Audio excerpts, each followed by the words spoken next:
And you and I sat there all the while. We've been holding on to our pocketbooks and not willing to bet. You, of course, saw through it because you like to understand complexity. You look beyond the text to find the subtext, or in this case, the pretext. You like to look deeper. You love journeying to a foreign country and exploring new cultures. You know that different is not synonymous with bad. That something strange can be something wonderful. That's a good thing, Carl. Because marriage can be just as frustrating as a shell game. But the stakes, well, they're much higher. And as exquisitely beautiful as you find Kate today, there will be times when she will seem to have turned into a stranger, a foreigner in your universe.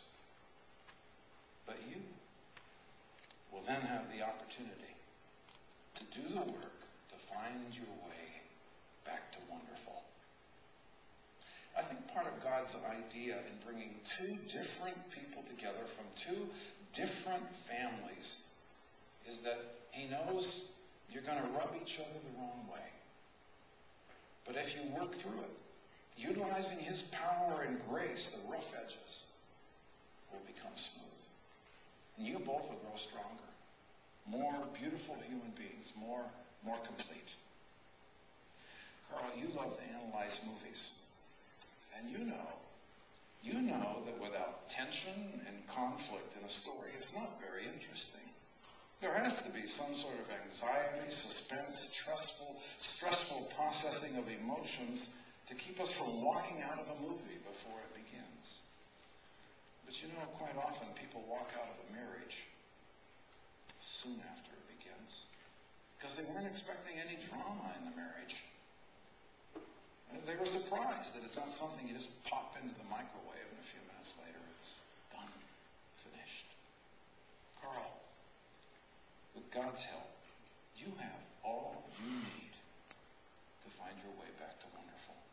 Whenever things go wrong, whenever the challenges appear too great, whenever others just don't understand, you have the ability to look below the surface, to discern how God wants you to grow.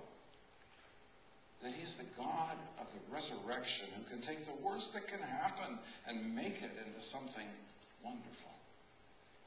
But your part is to search out how. To see your responsibility first and foremost, to take all your abilities in making dreams become realities, to overcome challenges with creative solutions, to learn and master new skills, to pour those gifts and abilities into crafting your one-flesh relationship with Katie.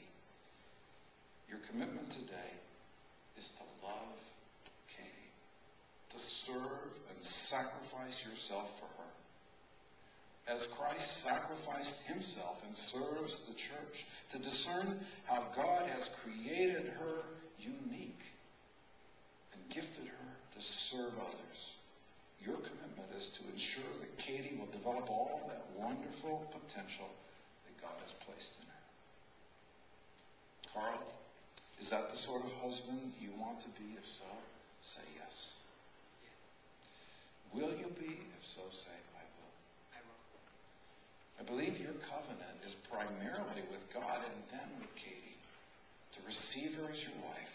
To give yourself as her husband for all of this life. Do you make this as a sacred covenant with God and then with Katie? If so, say I